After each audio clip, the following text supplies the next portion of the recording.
মাঘেৰিটাৰ ২ নং মাকুম পথাৰত পুনৰ বন্য হস্তীৰ ৰহস্যজনক মৃত্যু।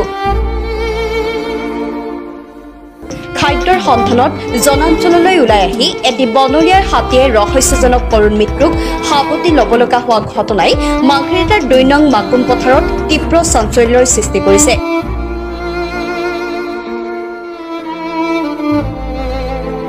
স্থানীয় ৰাইজে জানিবলৈ দিয়া অনুসৰি বিগত কেইবাদিনো ধৰি বন্য হস্তীয়ে অঞ্চলটোত মানুহৰ ঘৰ দুৱাৰ ভাঙি উপদ্ৰৱ কৰি আহিছিল।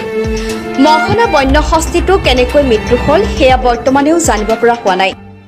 উপদ্ৰৱ কৰি থাকে তাতো জনপ্ৰতিনিধিয়ে হওক বা শাসকীয় দলৰ জনপ্ৰতিনিধিয়ে হওক বা বিৰোধী দলৰ প্ৰতিনিধিয়ে হওক, কোনো আজিলৈকে আহি পিনে ইয়াত ষ্ট্ৰীট লাইট এটা বা কিবা এটা মানুহখিনিৰ কাৰণে কৰি দিব পৰা নাই সহায় সহযোগ। বৰঞ্চ মানুহখিনি হাবিৰ পৰা আহি পিনে হাতীয়ে ইয়াত আহি উপদ্ৰৱ চলায়, তাৰ প্ৰতি কোনো কাণ সাৰ নাই। আৰু ডিপাৰ্টমেণ্টক ৰখিলেও ডিপাৰ্টমেণ্টক কি ক'ৰ পৰা আনি দিব? চৰকাৰে বস্তুটো দিব লাগিব, চৰকাৰে দিলেহে হ'ব। আৰু ইয়াত এতিয়া নহয়, আজি বহুত বছৰৰ পৰাই হাতীয়ে উপদ্ৰৱ কৰি থাকে, মানুহ মাৰে, কিবা মাৰে। এতিয়া খাবলৈ নাপায়, বানপানী হৈছে, বানপানী হোৱা টাইমত ওলাই আহিছে, ওলাই আহি পিনে এনেকে উপদ্ৰৱ কৰিছে খাদ্য সন্ধানত আহি। যোৱাৰাতি ধৰক আমি মাকুম পথাৰ আপোনাৰ নেপালী বস্তিৰ ওচৰত আমি তাতে হাতী আছিলে, তাতে আমি হেৰি কৰি আছিলোঁ, ডিউটি মাৰি আছিলোঁ ৰাতি খবৰ পাই পেলাই আহি। কিন্তু সেই হাতীজন ধৰক আমি সেই হাতীজনৰ পিছত থাকোঁতেই তেওঁক আমি প্ৰায় 2টামান বজাত জংঘললৈ সোমালেগৈ। সোমোৱাৰ পিছত আমাক ৰাইজে ক'লে যে আপোনালোক এতিয়া মানে অফিচলৈ যাবগৈ পাৰে। আমি এতিয়া মানে অফিচলৈ গ'লোগৈ। তাৰপৰা ৰাতিপুৱাহে আমি খবৰ পালোঁ যে এইফালে মানে এটা হাতী মানে মৃত্যু হৈছে। এতিয়া কেনেকৈ মৃত্যু হৈছে আমি সেই সম্পৰ্কে মানে সুধিছোঁ যদিও মানে কোনো গম নাপায়।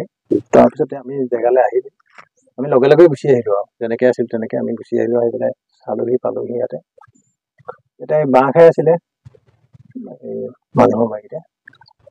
বাঁহ খাই থকাৰ পিছত হাতীটো কিন্তু আমি তেনেকুৱা মৰিবলগীয়া ধৰক কোনো আমি হেৰি দেখা নাই, বা কাৰেণ্ট বিদ্যুৎ পৃষ্ঠ হৈ যদি মৰিছে বা সেইটো আমি কোনো কাৰেণ্টৰ ইয়াত মানে হেৰি দেখা নাই।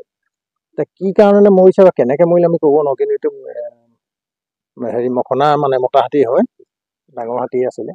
এতিয়া হাতীটো মনত আমি দুখ পাইছোঁ। খাদ্যৰ সন্ধানতে আহি পেলাই বা এনেকুৱা এটা অৱস্থা হ'ল নি হাতীটো। গতিকে এতিয়া আমি আমাৰ ফালৰ পৰা যিখিনি কৰিব লাগে এতিয়া পিছৰ কামখিনি কৰিম আৰু ইমানেই আৰু।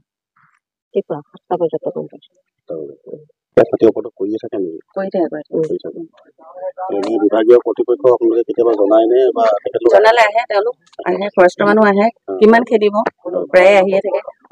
অলপ দিন পাৰ কৰি থৈ আহিলে আকৌ কেইদিনমানৰ পিছত আকৌ ওলাইহি, তেনেকুৱাই। এতিয়া কি হ'ল কি নহ'ল আমি নাজানো, খালি ৰাতিপুৱা গম পাইছোঁ, আহিছোঁ আৰু। ডিপাৰ্টমেণ্টে মানে হেৰি লয়, আপোনাৰ দায়িত্ব লয় মানে তেখেতলোকে যে আহে খবৰ দিলে আহে, খবৰ দিলে। এনেই কিবা ব্যৱস্থা লৈছে নেকি তেখেতলোকে? তেনেকুৱা ব্যৱস্থা একো লোৱা নাই, ব্যৱস্থা একো লোৱা নাই। লাইট চাইটো নাই তেনেকে, পোহৰ আহে। কেনেকে মৰিলে? কাৰেণ্ট লাগি মৰিলে? নাজানো, এইটো একো নাজানো দেই। হাতী এটা মৰি আছিল, চাবলৈ আহিছোঁ।